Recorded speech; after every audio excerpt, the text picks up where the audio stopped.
Hello, ladies and gentlemen, and being a producer of Wrestle Massacre as well as Inside Movies Galore, I am David Strege, and welcome to Delusions of Grandeur. Enjoy the reviews. I certainly did.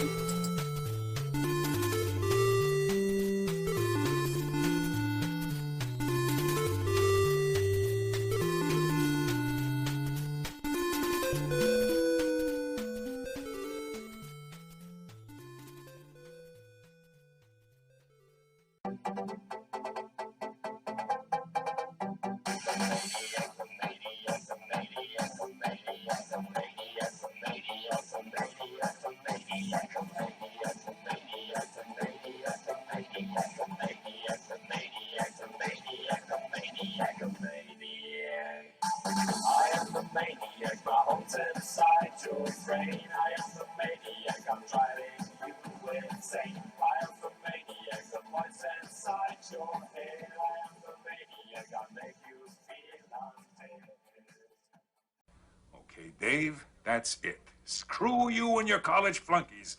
I've had enough of this from you and from everyone else. I know what you guys are trying to do.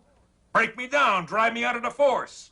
Well, it's going to take a hell of a lot more than a lame prank like this to get Curtis Mooney to throw in his badge, so fuck you. Over.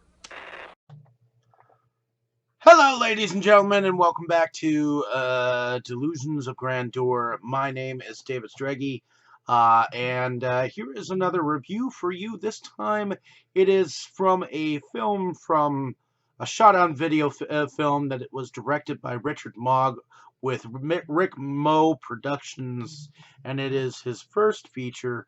It was a shot-on-video film, from filmed in 2010, and it is called Easter Bunny Bloodbath. And I gotta say, at the time that I picked it up, it was a special edition copy that was on Sub Rosa Cinema, or being sold on Sub Rosa Cinema. And I'm sorry if the paperwork is somewhat bent, but it came with this press booklet, and it was signed by Richard Mogg himself. This thing is beautiful. I mean, even though I have it a little bent here, you open it up on the inside, and it's got a film summary about the production, who the cast is, another possible little mini poster on the inside, and then of course it's got cast and crew bios about all the different people that were in or part of the project, at least those that those that mattered. Apparently we have Cyan Bayat, Megan Kinsley, Travis Turner. Now Travis Turner, he ultimately went on to become starred in Marley and Me Too, the puppy years, and he continues commercial work for Mattel, and had appeared on Facing Kate.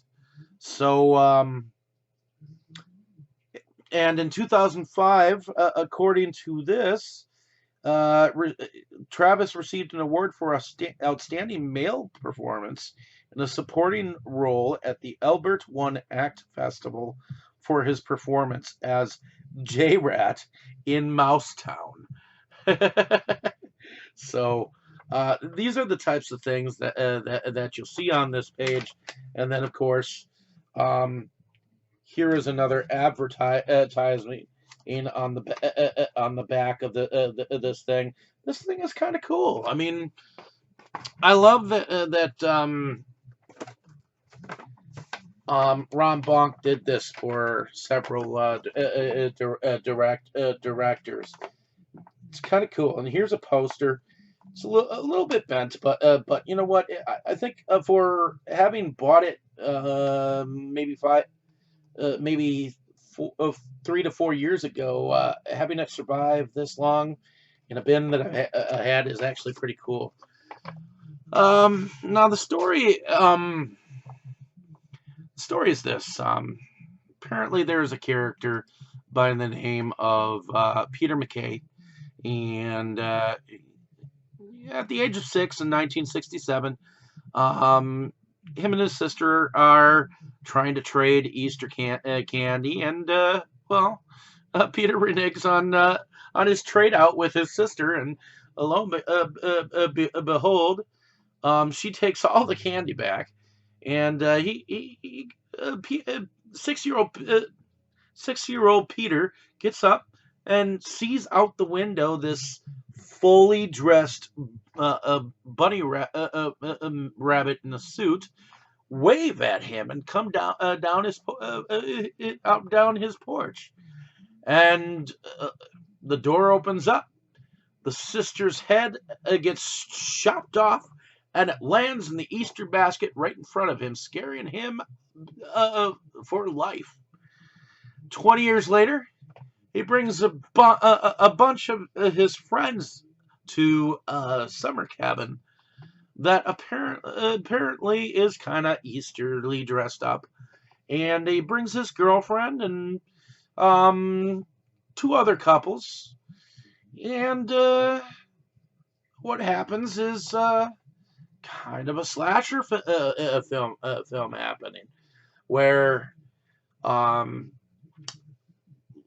Peter, older Peter, 26-year-old Peter, played by Cheyenne Bayat, Lisa, played by Megan Kinsley, Steve and Justin, played by Travis Turner and Adrian Daniels, Mike, who I assume was originally a male, is now a female by the name, played by actress Laura Hope, Carol,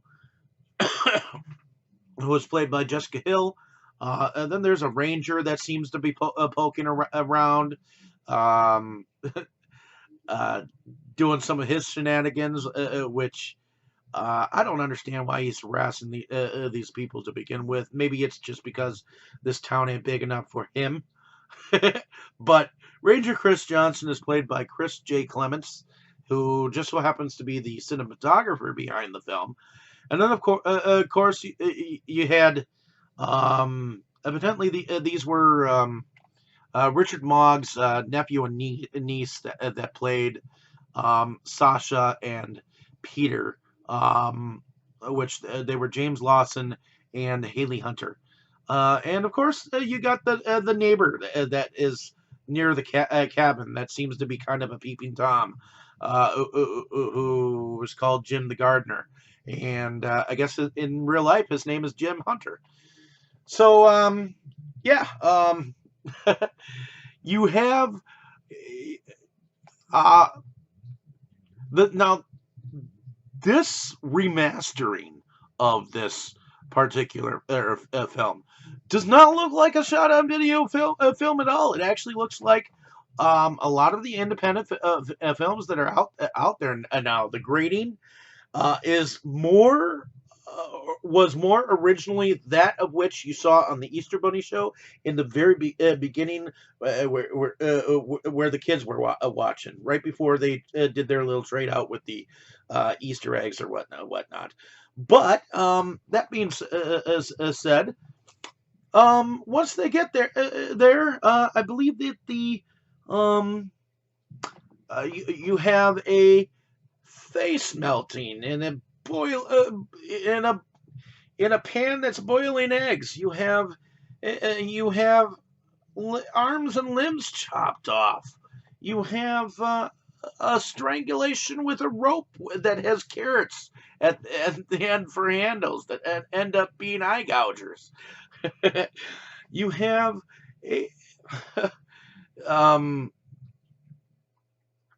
you have several beheadings, and I'm not just talking about the one on the shoulders. So there were definitely some interesting kills in here, and I think there was even a murder by Easter grass. that was involved in this whole process. I liked that each of the kills were different, and I liked the fact that the bunny was actually somewhat comical, and that the director made you feel like it wasn't really Peter who was actually in the suit.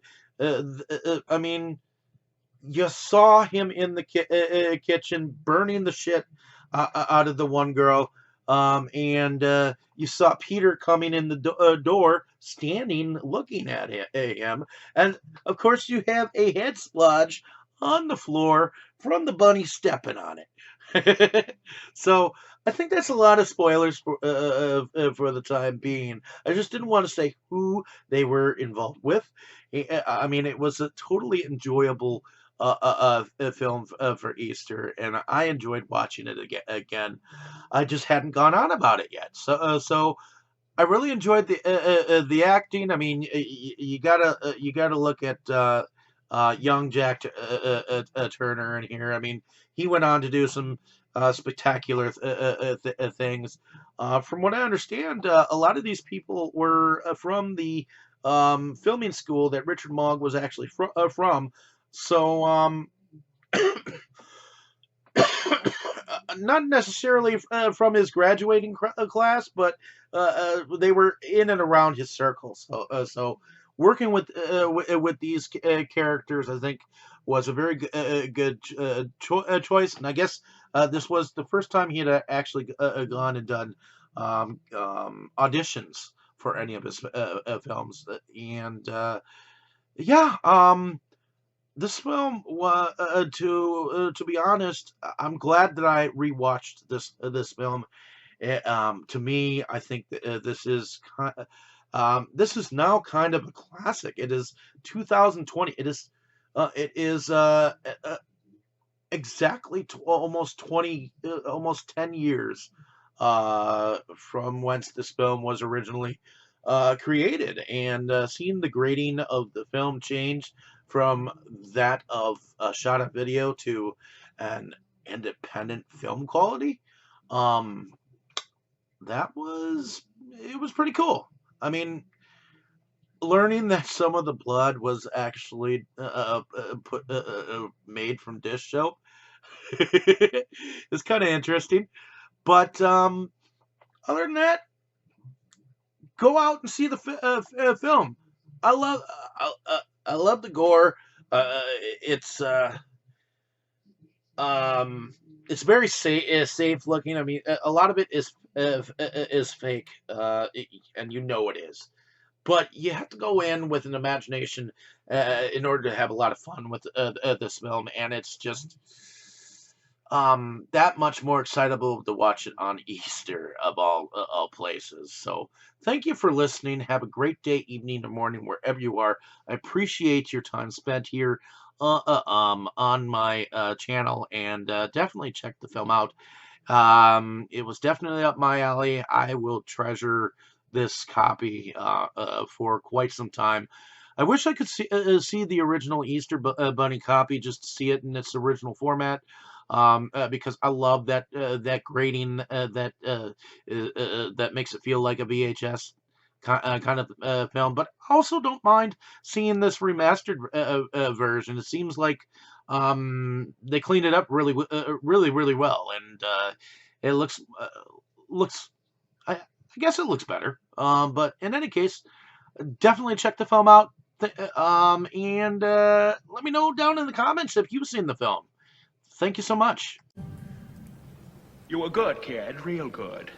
But as long as I'm around, you'll always be second best, see?